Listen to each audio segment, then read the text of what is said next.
think Lucinda, you're on. So Lucinda, are you unmute? Hi, good evening, everyone. Mark, can you hear me okay? I sure can. Okay, great. Well, I want to welcome everyone to the meeting tonight. We're here to talk about the map, the remapping of the floodplain within the Coconino County section of the Oak Creek watershed. And I'm Lucinda Andriani. I serve as the Flood Control District Administrator as well as Deputy Manager. And we're here tonight. We've got two experts on, Linda Potter with Atkins Engineering, who will go through the engineering associated with the underlies the remapping project, and then also Bruce Bender, who is an expert in flood insurance, and they'll be covering most of the information. And then also John Carr with our community development department, who is our engineering supervisor within community development, and he'll be talking about some of the, how this would affect building requirements and so forth. I just want to say that I know that people did provide input through this process, and we obviously really appreciate that. I want you to be aware, probably most of you are, that we're having a tremendous storm today in Flagstaff, and my internet, I'm actually not there, but I'm somewhere else that is suffering from poor internet. And I know the person who's hosting this meeting, Mark, is without power. And I know I think we've put a backup plan in place, but certainly bear with us if if the Zoom disappears, it's because of some technical issue largely related to the storm impacts. And I'll apologize in advance, but I think you all understand. I know when I spoke to people earlier, we'd already gotten something like 10 to 15 inches of snow in Flagstaff. So this is a major storm. So anyway, so we can get through this quickly. I'm going to limit my remarks. I will share that we did, there was an effort. How this remapping came to take place was really a result of an effort that has been underway by FEMA for quite some time to update the very dated maps, that flood maps that exist across the United States. Linda will correct me, but as I recall, these maps are at least 30 years old. And as everyone can well imagine, the technology that we use now to predict flooding is much, much more sophisticated than it was 30 years ago. And so FEMA has been strongly encouraging areas to go through a process and remap so that we all have a clearer and more clear understanding of what are the true flood risks. And in some areas, we've identified that we've done this in other areas as well, that the flood risk has actually gone down. And in other areas, we've identified that the flood risk has gone up. And usually throughout the entire, water course, that will actually vary. So, sorry, I think I'll keep my video off just to make sure that my internet continues to work. But anyway, so it was important that we go through this process so that we do know have a much more accurate understanding of what are the flood risks in this area. So that's why we undertook this. It's taken some time. This was a joint effort. We've had a partnership with Yavapai County Flood Control District, an excellent partnership. It's clearly that this influences Yavapai County, they will be holding a separate meeting to focus on that area and the outcomes of this study as well. And so you can see the outline, kind of the timeline here that we've undertaken. There has been other communications that we've conducted prior, you'll recall, over the last, certainly over the about little, last 6 months to several years. So we appreciate your involvement, and I'm going to go ahead and I believe I turn it over to Linda next, correct?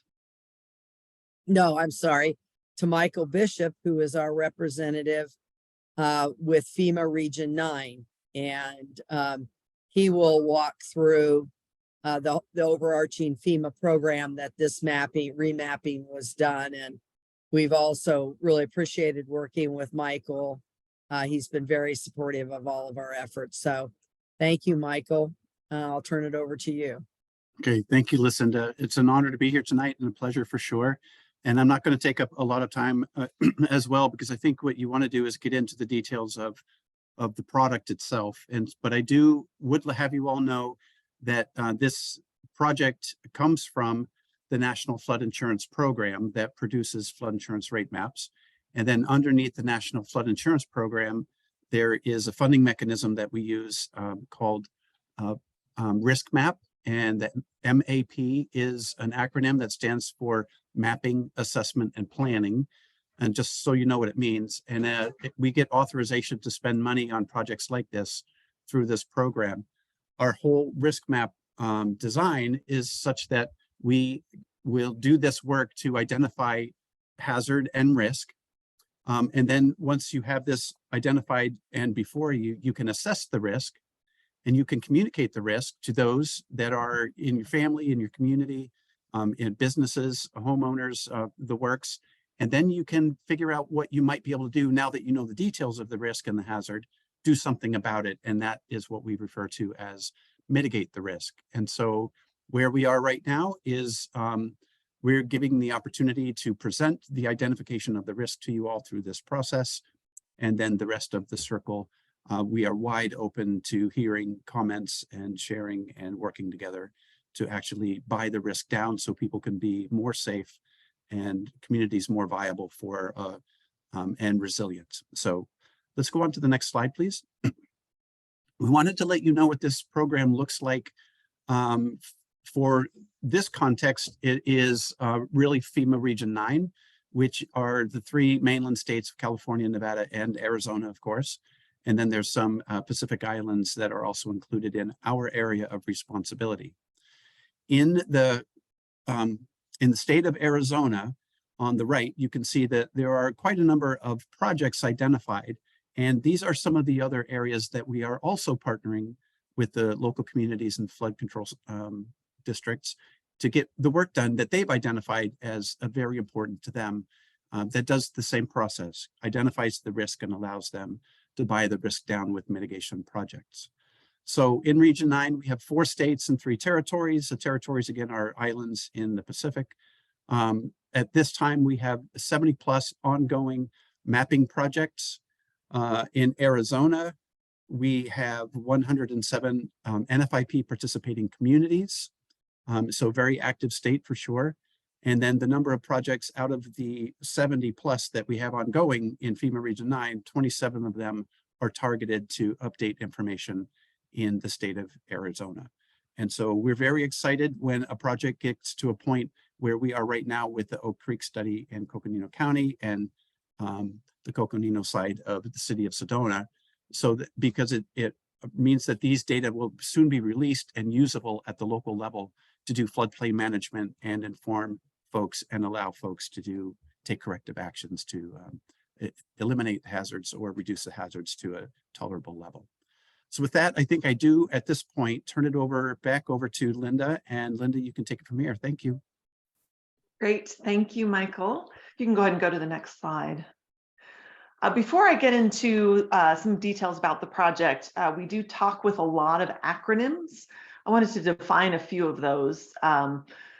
FIRM and FIS, a flood insurance rate map and a flood insurance study. These are the documents that kind of govern the results of the study. When we talk about SFHA, that is the special flood hazard area. Those are the higher risk flood areas that are shown on the FIRM panels. Base flood is the 1% annual chance, meaning the flood has a 1% chance any given year of occurring. And base flood elevation talks about what the water elevations are associated with the base flood. The letter of final determination is after all of the checks have gone through with the mapping and the statutory appeal periods, FEMA issues the letter of final determination. And that happened about 5.5 months ago. And so we are looking at kind of the mid to end of March where the new maps are actually becoming effective. Next. Well, another thing that is a little bit of a strange concept is called the floodway. So the floodway is a portion of the high risk zone that's kind of reserved to carry the water without increasing the water surface elevation in the floodplain anywhere over a designated height. And typically that height is less than a foot. High risk zone, a lot of them in this study, we're going to have an A zone or an AE zone. Moderate risk in the orange color there is a 0.2% annual chance. So that's a little bit a lower risk than a high risk zone. And outside of these zones is what we were going to call the low risk. Next. This is showing the floodway concept kind of in a cross section. So this is as if you were standing on the stream and looking either upstream or downstream. The idea with the floodway is that the floodplain is encroached. Maybe it's with houses or development or other things that happen that actually can push the water into a higher elevation. Next, please. So what was studied? The map you see on the right is the entire study limit. So you can see that Oak Creek was basically studied from all the way up in the canyon to the confluence with the Verde River. It goes to the city of Sedona, and we also studied many tributaries or other flooding streams within the area that drain to Oak Creek. So you can see what we're looking at. For this particular meeting we have today, we're talking about the areas in Coconino County. And as was previously mentioned, there will be another meeting that'll happen. And the Yavapai portion of the study is a little bit bigger of an area with some more jurisdictions. So that is about 6 months behind as far as the maps becoming effective. Lucinda mentioned that this is the first complete study of Oak Creek in 30 years. So we have used the latest technology to come up with these updated flood risk zones. Next. Who was involved? So the Federal Emergency Management Agency, FEMA, through a cooperative technical partnership program led by Yavapai County, asked FEMA to help us with, fund the study for the community in conjunction with Coconino County and the city of Sedona, as well as the engineers and scientists who perform the study, community organizations, and all of you on the phone, the residences and business owners. Next. So this is an important part of the study, and this is how you can view what has happened to your property or maybe an area you're interested in. So on the website, there's a link to the flood map changes viewer. And what this allows on the screen is you can see on the left and on the right, there's the same area, but it looks a little different. So we've got the older study on the left and the newer study on the right. It's on the background. You can just type in your address, or you can zoom around just like you would in Google Maps or something like that, and look at what it was before and what it is now. So this link is posted on the website, and then we'll also have one for you later on in the presentation. Next, please. Just some summary statistics, and this has to do with what properties were zoned at before and what they're zoned at now. To explain this, the column that says in/in, so these are properties or structures, actually houses, buildings, those types of things, that were in the special flood hazard area and are remaining in the special flood hazard area. Total in the entire project area, there's about 120 houses. Houses that are shown in the effective as being in the special flood hazard area, but are now going to a lower risk zone, there's about 55 of those properties. And then for ones that were previously in the lower risk zone that are moving into a higher risk zone, there's 13 of those. And ones that were not in the high risk zone before and also in the new maps, those are 221. So no structures, there's another 256 properties that are affected. Just to mention, the Oak Creek flood maps for Yavapai County will not be effective until about 2024. So the text there in orange, these changes won't happen for a little bit. Next slide. I'm going to turn it over now to Bruce Bender, and he's going to talk about changes in flood insurance. Great, thanks very much for that. I'm going to call an audible here and go back, if I can, 2 slides. And I just want to emphasize to the people who are on tonight, and a lot of your friends and neighbors and business associates probably could not make it, maybe due to the storm, what have you. We have some who are in the valley that do business up there. The county reached out to many stakeholders, I think 17, 18 different organizations, to say, have the members come. So share with the members about this changes viewer, because if you're going to be building, if you're thinking of adding on to the building, which John will be talking about later, you want to see what your effect was. You want to see what your neighbors was. Promote this viewer, because it's a great way to see how have I been affected. And so what I'm going to be talking about is, okay, how has it affected flood insurance and the requirement flood insurance and perhaps costs? And then John will be following me up from Coconino County to talk about how it's affected on building.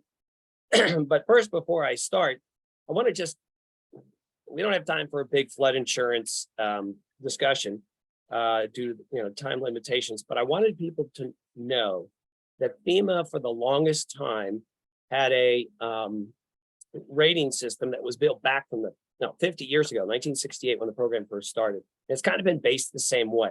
And the main 2 factors were the flood insurance zone that you heard Linda talking about, and Michael, and the base flood elevation. How high will the water come up, like the flood waters behind me, during that 1% annual chance flooding. But Congress directed FEMA to say, hey, you need something to be a little more actuarial sound. So FEMA created this new risk rating 2.0. And basically, as you can see on your screen, there are a lot more rating variables involved than ever before, including bringing in additional sources of data from what are known as catastrophe models. So it's not just FEMA data alone, they're using outside sources. So the one thing that has changed that that affects our discussion tonight is that FEMA is no longer using the flood maps or that base, the flood map zone or the base flood elevation for flood insurance. They still use it for floodplain management, still need it for permitting, still need it for lender requirements of flood insurance, but not used directly for rating.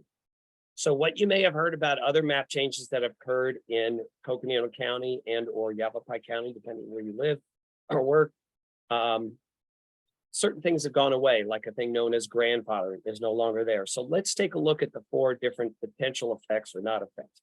The first is properties that you'll see some, as we saw on the chart that Linda just talked to you about. You have properties that are newly identified to be at high risk. They went from a moderate low risk zone X to a high risk zone AE. Next was those where that base flood elevation, that 1% annual chance flood will maybe increase or decrease. You'll run into a few where they were going from newly identified to be at high risk. They were at high risk and now newly identified to be at moderate or low risk. So they went from the zone AE down to a zone X from a risk level perspective. But most of you, as you saw on that chart, aren't going to be affected at all. But this is a good time to check in with your insurance agents and say, hey, am I properly covered? So especially with the risk we have these days of the wildfire and flood follows fire. It's a good idea to check your coverage, make sure you're properly covered. So here we have zone X, and the new maps say, okay, you're in zone AE. So what happens is the federal mandatory purchase requirement kicks in. Now, that is not FEMA's requirement. That is a requirement that Congress put on the lenders to say, if it's in a high risk area, that zone AE, that special flood hazard area that you heard Linda talk about, you're going to require flood insurance, Mr. Lender. So most lenders are going to be required. However, FEMA has a one-time newly mapped discount that is applied. So if you happen to be a few of those that did get newly identified to be in a zone A or AE, you get a one-time discount. You have to have your policy purchased within 12 months after that effective date. And then you'll gradually go up into what's called the full risk rate. So you go from that discounted rate eventually to a full risk rate on that. So that was around before risk rating 2.0. We're still having that around today. As mentioned, there will be situations where the base flood elevation increases. And in that case, well, the mandatory purchase already applies because it's in the zone zone AE. But as I mentioned, the rates under risk rating 2.0 no longer include flood zone or base flood elevation. So a increase or decrease of BFE will not affect the cost of flood insurance due to that change in base flood elevation. Something a little new and different.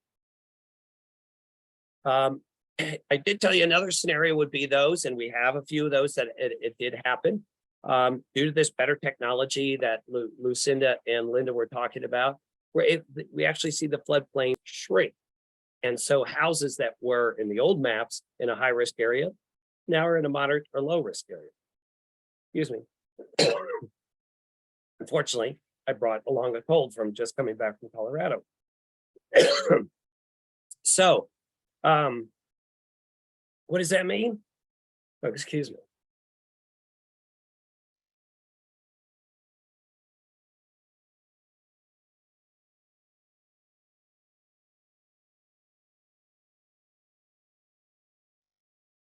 I'll try to finish up quickly. This means that the federal flood insurance requirement no longer applies. Rates are based on risk rating 2.0, which doesn't include flood zones or base floods. So there's no change in the cost just because you're now in zone X. However, the risk is reduced, it is not removed. And in Arizona, more than 30% of all flood claims in Arizona are in these moderate to low risk areas. So what do we say? Excuse me. Keep your home and contents protected because there's still a risk. But as you saw, many of you are not affected at all. But you're still at risk, so it's important to know the risk. If you have flood insurance, check with your insurance agent to see, are you at current replacement cost? You have contents covered. And let's say you don't have flood insurance, call your agent, get a quote, see how low that cost can actually be, especially up there with the exposure to flood after wildfire. Coverage is really highly recommended. So let me summarize quickly before I lose my voice here. If you see an increase in in risk, you go from a zone X to A. There's that money saving option known as the newly mapped discount. And you start with a lower cost policy and go full risk rate. There's no increase in base flood elevation, no change in cost. And if there's a decrease in risk, you're going from zone A to X. Again, the risk is reduced, but there's no change. Let me go back one. And if there is no change, check to make sure you are fully covered in both contents and building. So I apologize. I actually came back a day early to avoid the storm. I was up in Colorado visiting family, and we decided, let's meet the storm. But unfortunately, it looks like I brought back a cold. So I apologize for the coughing through that. We'll give you at the end places to send your information we were recording this, so if you couldn't quite hear me through the cough, they'll be placed up on the website. So send your questions in. And with that, I'm going to get off screen real quick and pass this on to John Carr from the county to talk about the effects on building requirements. Thank you, Bruce. Again, my name is John Carr. I am, excuse me, the engineering supervisor for community development, and I'm going to talk a little bit about the effects of map changes on building requirements. Next slide, please. So when are floodplain permits required? So they're required whenever you have proposed improvements or repairs in a FEMA special flood hazard area and in Coconino County. And I make that distinction to kind of go on top of what Lucinda and Linda said earlier, which is that this is a full study of the Oak Creek watershed, but only the portion in Coconino County is going forward at this point. It'll be approximately 6 months before Yavapai County goes forward. So next slide, please. So let's take a look at an example project. So I picked a parcel down here, and we're going to check what the permitting requirements are for the previous map. And when I say previous map, that means the map that will be in effect until March 21st, at which time the new maps will go into effect. Next slide, please. So here we have, and I think you might have to toggle through these, Bruce. Here's an example. In the upper right, it shows the various FEMA zones. And as you'll see there, there's 3 of the 4 zones are called special flood hazard areas. Those are the zones that would require flood insurance, of floodplain permitting.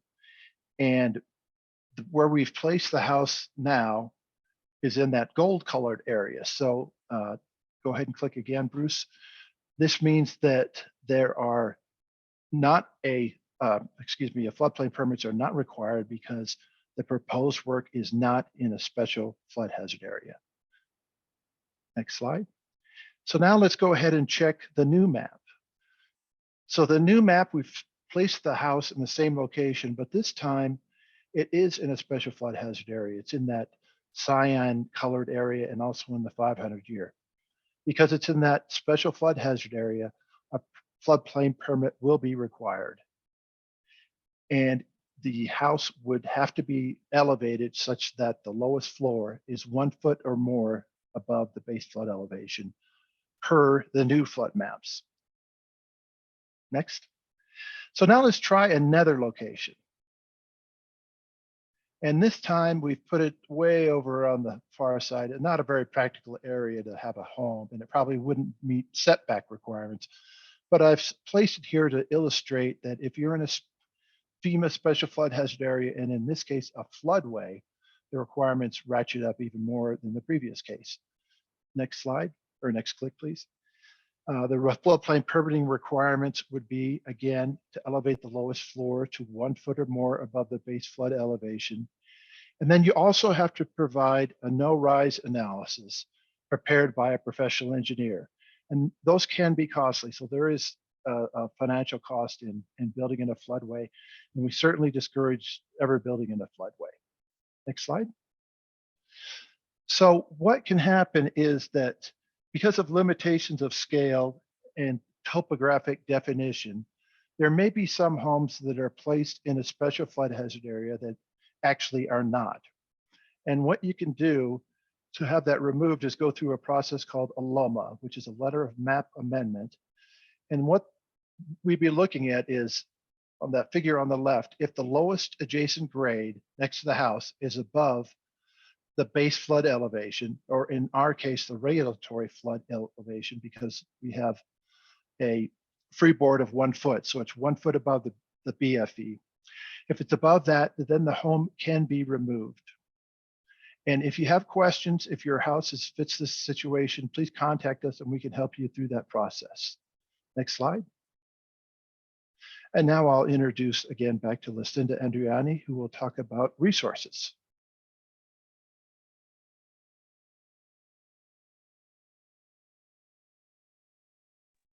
Lucinda, are you with us or on mute? I've lost you.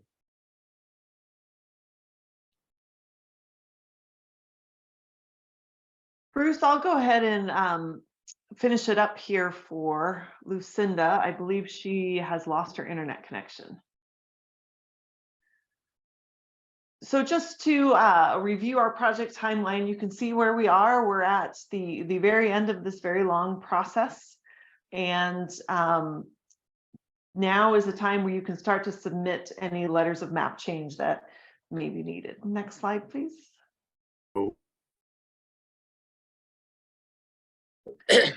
Helpful resources. So this is a very important slide here. We've got a lot of links, and I know that these links don't help you when you're watching this on your screen. However, we do have all of these posted on the Coconino County website. That's listed right there under flood map project overviews. So the Coconino County website /FEMA floodplain remapping. And on that, you'll have a link to the Oak Creek Canyon map changes viewer. And we're not going to take any questions tonight. However, we are going to take these via both email and phone number. On there under flood map questions, we've got the email address for you as well as the phone number. Building requirements. If you have any questions about what John Carr talked about today on building and development, that would be to go through the Community Development Engineering Division. Same phone number there. There's also a link to permits. The FEMA Map Service Center, that's kind of the website that houses all of the FEMA data. You can look at new maps, old maps, and get a whole bunch of good information off of that website there. And any questions or information about flood insurance, a good website is floodsmart.gov. Next slide, please. Thank you for attending. For very specific questions, here is the link to the website and the phone number. And Sandra Phillips from the city of Sedona is here as well. Sandy, did you want to say a few words? Yeah, thank you again for attending. And if you're within the city of Sedona city limits, you can call Coconino and they will forward you to the Public Works over here at the city. Or you can call the Public Works here at City of Sedona and we'll direct you to all these links as well. So thank you again for attending. And if you have any questions at all, don't hesitate to contact us. Thank you. Great. Thank you everyone for attending, especially with the crazy weather that we're having out there. So we'll leave this on the screen for a little while if you want to jot down any of this information, and thank you for attending.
There is a question, somebody's asking, will the recording and slides, when will the recording and slides be available? Hey there, John. As soon as I can get them uploaded, I will go ahead and do that, and I will post it on the main page. So they will have a link to the YouTube. So I have to download and then upload for it. Okay. Thank you. All right, you bet. And I'm going to shut it down now. Okay. Thank you.